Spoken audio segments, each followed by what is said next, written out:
हम कहते हैं कि आज हम विश्व गुरु हैं। गुरु वो होता है जिसके शिष्य होते हैं। यहाँ हम आश्रम खोल के बैठे, एक भी शिष्य नहीं है, शिष्य एक भी नहीं है, गुरु आश्रम खोल के बैठे हुए हैं। धन्यवाद उपसभापति जी। हमारी निर्मला सीतारमण जी का नवा बजट है, मोरारजी देसाई से एक बजट कम है, लेकिन पता नहीं क्यों इस बार के बजट में मजा नहीं है। कुछ ऐसा है ही नहीं जिसकी प्रशंसा की जा सके, एक भी चीज नहीं है। कैपिटल एक्सपेंडिचर का नाम है तो दूसरी तरफ पैसा कट गया, चाहे वो ग्रामीण रोजगार में हो चाहे कृषि रोजगार। लेकिन मैं एक चीज यहाँ पे अनुरोध करना चाहता हूँ, निर्मला जी से यहाँ पे है नहीं, बाकी मिनिस्टर हैं यहाँ, कि उन्हें अब एक या तो सप्लीमेंट्री बजट पेश करें या रिवाइज्ड बजट पेश करें, क्योंकि बजट पेश होने के बाद ये अमेरिका के साथ डील हुई है, जो कि बहुत बड़ा जिसमें खर्च है, $500 बिलियन, करीब 45 लाख करोड़ का 5 साल में, और $40 बिलियन का हम इंपोर्ट अभी उनके साथ करते हैं, तो हमें $60 बिलियन का इंपोर्ट हर साल और करना पड़ेगा। तो ये जब लाखों करोड़ का 45 लाख करोड़ का इतना बड़ा मसला है, तो एक रिवाइज बजट आना चाहिए या सप्लीमेंट्री बजट इसके साथ होना चाहिए कि इस डील के बाद मिला के हम किस जगह पे पहुंचेंगे और बजट का क्या प्रारूप होगा, हमारा जो खर्च है एक्सपेंडिचर वो कहाँ जाएगा, किस हिसाब से। और इस $500 बिलियन में डिफेंस के की खरीदारी शामिल नहीं है, वो इसके ऊपर है, ओवर एंड अबव है। तो इसलिए ये बहुत ही जो है गंभीर बात है। इसलिए मेरा ये मानना है कि इस बजट को रिवाइज्ड एक बजट देना चाहिए उनको।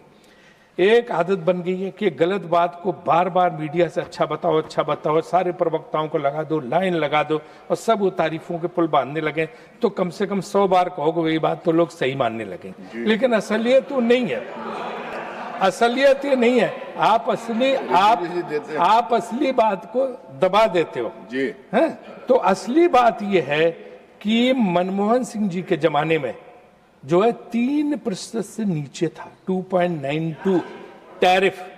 देखो बीच में डिस्टर्ब मत करो, क्या चीज है मुझे पता है। अभी पीएम खाना खाने गए हैं, टीवी देख नहीं रहे, कोई बात नहीं, आप सुनाई जाएगी आपके, है ना। और अटल जी के जमाने में उपसभापति महोदय, अटल जी के जमाने में 3% था, उनको भी इसका श्रेय जाता है। मुझे पता है इनके एक वक्ता कभी अटल जी का नाम तक नहीं लेते, कभी उनकी प्रशंसा नहीं करते। मैंने सारे भाषण सुने और नोट किए, एक बार भी अटल बिहारी वाजपेयी की प्रशंसा नहीं। क्या डर है इन्हें अटल जी की तारीफ करने में? अटल जी की क्यों, हम तो करते हैं नरसिम्हा राव की तारीफ, हम तो नरसिम्हा राव की तारीफ तो आगे बढ़िए। तो अटल जी के बारे में बोलने में इन लोगों को बहुत डर लगता है। चलो ठीक है, आपको ये है कि अटल जी के बारे में नहीं बोलेंगे, उनको श्रेय मिल जाएगा, लेकिन ये एक अजीब बात है। सरकार का जब मैंने तर्क पूछा तो मुझे तर्क ये दिया गया कि साहब बदले हुए जो ट्रंप है, ट्रंप 1 के जो ट्रंप थे वो ठीक थे पहले वाले, अभी जो बदले हुए जिसमें 25% 50% था, अब अगर उन्होंने 18% ले लिया कर दिया है तो भैया इसी को अपनी उपलब्धि मानो। यही बहुत बड़ी चीज है कि 25 से 18 कर दिया, क्योंकि ट्रंप बदल गए। अरे भाई ट्रंप बदल गए तो आपने पहले ट्रंप की इतनी जो है, ट्रंप के साथ इतनी मित्रता, इतना दोस्ताना उनके लिए। भाई देखिए राधा मोहन जी शांत बैठिए ना, आप पीछे शांत बैठिए, आप बोलिए। तो रोकिए सर, इनको ना ब्रिज में रिदम सबसे अनुरोध करते हैं, उधर से बोलते हैं, इधर से बोलते हैं, उधर से। सारे सदस्यों से अनुरोध करता हूं कृपया सर, मैं आपसे कमेंट ना करें प्लीज। जब आप जो है वहां पे बदले हुए ट्रंप को, कि बदले हुए ट्रंप जो ट्रंप 2 के ट्रंप जो है उनका एटीट्यूड बदल गया अचानक, इसलिए हमें 18% में बड़ी खुशी है। एक तरफ 18%, दूसरी 0%। तो 18 और 0 में कोई फर्क नहीं। अमेरिका 0% है, भारत को 0% टैरिफ पे, और अमेरिका को 18%। और उसमें भी धमकी है कि अगर आपने रूसी तेल खरीदा, मैं रोज देख रहा हूं, जरा भी तुमने गड़बड़ की तो मैं फिर पेनल्टी लगा दूंगा। तो ये 18% भी कायम नहीं है। जितने दूसरे नेशंस हैं डेवलप्ड, लाइक इंग्लैंड पे 10%, जापान कोरिया पे 15%, मैं तर्क मान सकता हूँ कि वो जो है डेवलप्ड नेशन का उनका क्राइटेरिया अलग है। और जो है जो सेक्शन जो है 192 के उसमें कुछ एग्जम्पशंस हैं, लेकिन उन चीज़ों के एग्जम्पशंस हैं जो उनको ज़रूरत है। काफ़ी टी पे पहले ही से एग्जम्पशंस थे, उन्होंने दे रखे थे। तो इसलिए जो है हमारी जो इस चीज़ को बेस्ट डील बताना मैं नहीं समझता हूँ कि सही है, क्योंकि सारे अर्थशास्त्री जो सरकार की तारीफ में भी लिखते रहे, उन्होंने भी लिखा है कि ये डील जो है इस टिल्टेड टुवर्ड्स अमेरिका के पक्ष में है। तो इस पर मुझे लगता है कि सरकार अपनी बात सफाई देगी और बताएगी कि ऐसा क्यों है। मुझे याद है यूनाइटेड नेशंस में डेलीगेशन गया था, हमारे भाजपा के मित्र सब थे, यहाँ कुछ बैठे हैं, तो वहाँ पे ट्रंप का रिजल्ट आ रहा था, वो जीत रहा था और ये लोग इतना खुश थे कि वहाँ होटल जो था यूएन प्लाजा, वहीं से उन्होंने कहा मिठाई नहीं मिली तो केक खरीद के बांटने लगे कि अब ट्रंप आ गया, अब हमारी जय जयकार, हमारा बड़ा मदद होगा, बहुत अच्छा रहेगा। और आज उसने ऐसा केक खिलाया कि हम सब लोगों को पता चल रहा है कि क्या बुरा हाल हो गया। तो इसलिए हमें जो है इस बात का ख्याल रखना चाहिए, हमें इस बात का ख्याल रखना चाहिए कि किसी से भी गलबैयाँ करो तो जो कहते हैं ना उनका, वो कहते, अरे भाई उनका सुनो, अरे भाई उनका सर एक्स्ट्रा टाइम में लूंगा अगर ऐसे बोले। मैं आपको नहीं रोक नहीं रहा हूं, मैं टाइम से इधर आप रोकते नहीं, मैं सबको रोक रहा हूं, उधर से करते हैं आप, राधा मोहन जी लगातार disturb chair will go by time, गलत है आप प्लीज। तो इसलिए जो है उस पे भी तुर रहा है कि रूस के तेल वाली।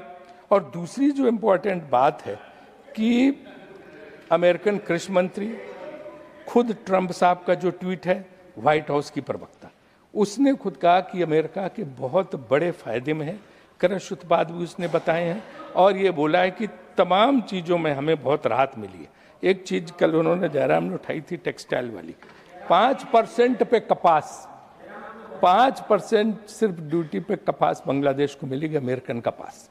और तो वो टेक्सटाइल इंडस्ट्री में जब उसका जो कपड़ा है वो कितना फ़ायदा करेगा देश को, उनको फ़ायदा, हम compete कर पाएंगे हमारे ऊपर से 18% लगने पे। ये कुछ ऐसी बातें जो गंभीरता की बातें, तो हमें देखना पड़ेगा कि हमारा वस्त्र उद्योग, टेक्सटाइल इंडस्ट्री, गारमेंट इंडस्ट्री, उसका क्या हल होगा। और दूसरी सबसे इम्पोर्टेंट बात यह है कि जो कंपल्सरी बाएंगे $500 बिलियन की, अब अगर हम रूस से तेल खरीदने को मजबूर हैं, कल हमने पूछा था, हमारी मीटिंग थी, तो उन्होंने बताया कि हम बहुत ज़्यादा रूस से तेल नहीं खरीदे, $2 बिलियन का खरीद रहे थे सब जगह, लेकिन अब वो कह रहे हैं वहाँ से कुछ मत खरीदो, आपको वेनेजुएला वाला तेल लेना पड़े। वेनेजुएला का तेल जो है, एक तो ट्रांसपोर्टेशन कास्ट, क्या कल हमारी मीटिंग वो बोल रहे हैं स्टैंडिंग कमेटी की बात जो है ना, और ट्रम्प चाचा ने खुद बताया है ना, वेनेजुएला से आपको लेना होगा। तो आप बताओ वेनेजुएला से ट्रांसपोर्टेशन कास्ट क्या होगी, उतनी दूर से लागत क्या आएगी। एक ईरान, रशिया, उनसे तो बहुत ज़्यादा लागत होगी। दूसरा उनका crude oil, thick crude oil है, हमारी कौन सी रिफाइनरी उसको प्रोसेस कर पाएंगे। इंडियन ऑयल वाली तो कर नहीं पाएंगे, प्राइवेट कोई रिफाइनरी प्रोसेस कर से समझ में आता है। तो ये सारे एस्पेक्ट, इसमें मतलब तेल महंगा होगा, पेट्रोल डीजल और महंगा होगा, आप जान लीजिए। इससे मुझे ये बिल्कुल साफ साफ पता चलता है। दूसरे जानवरों का चारा उसमें शामिल है। अब जानवर वहाँ का कहते हैं जीएम क्रॉप वाला चारा आएगा, जो फॉडर जिसको बोलते हैं, तो हमारी गाय भैंसों का क्या हाल होगा अगर ये जो है जेनेटिकली बनाया गया चारा मिलेगा, तो क्या हाल होगा, उससे निकला वो दूध क्या होगा, भगवान जाने। आपका वियतनाम का इनके बाद पॉइंट ऑफ ऑर्डर, वियतनाम का इनके बाद वियतनाम का कृषि उत्पादों पर 5% टैरिफ है। तो जो भारत को ऑर्डर मिलने थे तो हम 18% देंगे, वियतनाम 5% पे, तो बोलो क्या हाल होगा। सर ये मैं आपसे पूछना चाहता हूँ कि क्या हमारे किसानों को नुकसान नहीं होगा, 30,000 करोड़ का नुकसान होगा। हालांकि हम ये भी कहना चाहते हैं कि तमाम आइटम ऐसे हैं कि जिन पे नहीं है, उसमें सब जो है जैसे कि मिलेट है, ये है, तमाम चीज़ जो इसमें है, बाजरा वगैरह, तो वो जो एक ऐसी समस्या है कि देखना पड़ेगा कि उनका क्या नुकसान हो। आप कह रहे हैं कि भाई ट्रंप जो है, ट्रंप क्या कर रहे हैं हम क्या नहीं जानते।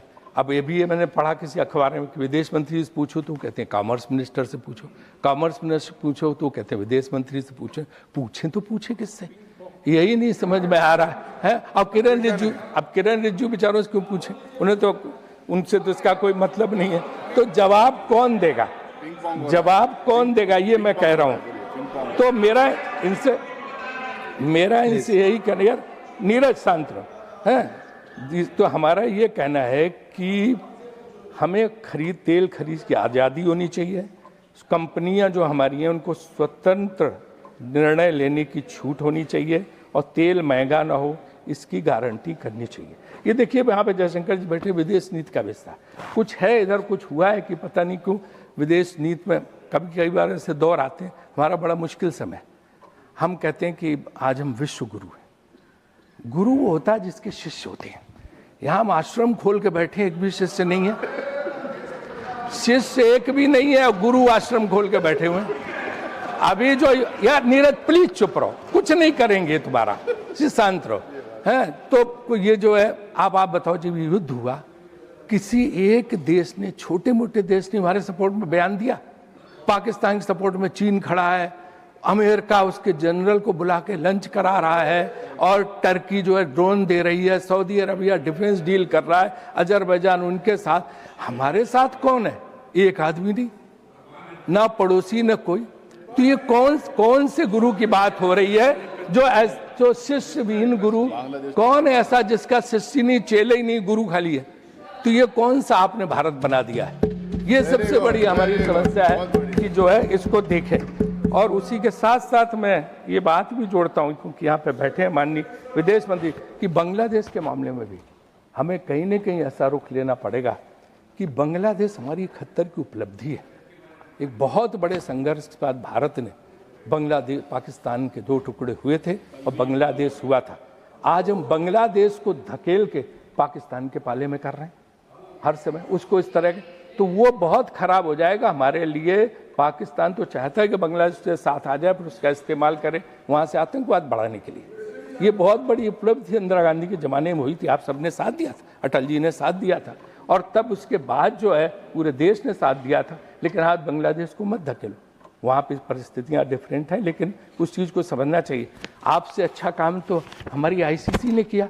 हमारा विवाद हो गया था क्रिकेट मैच को लेके, तो आईसीसी ने बातचीत करके पाकिस्तान, बांग्लादेश सबको बिठा के मामला सुलझा लिया। तो विदेश आपकी सरकार से ज़्यादा अच्छा काम तो आईसीसी कर रही है। तो कुछ ऐसा ही सीखो ना, कुछ इस तरह का काम हमें करना चाहिए जो आप नहीं कर रहे हैं। अब बात हम कहते हैं दूसरा सबसे महत्वपूर्ण बात है बेरोजगारी की। 15% बेरोजगारी है, 15% बेरोजगारी है, माने कि करोड़ों बेरोजगार है।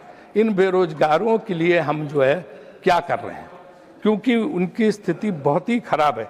नौकरियां हैं नहीं, सरकार में खाली पद भरे नहीं जा रहे हैं, और अमेरिकन डील के बाद मेक इन इंडिया क्या हो गया भगवान ही जाने, क्योंकि सब इतना देना पड़ेगा तो यहाँ लोग बना के क्या करेंगे समझ में नहीं आ रहा।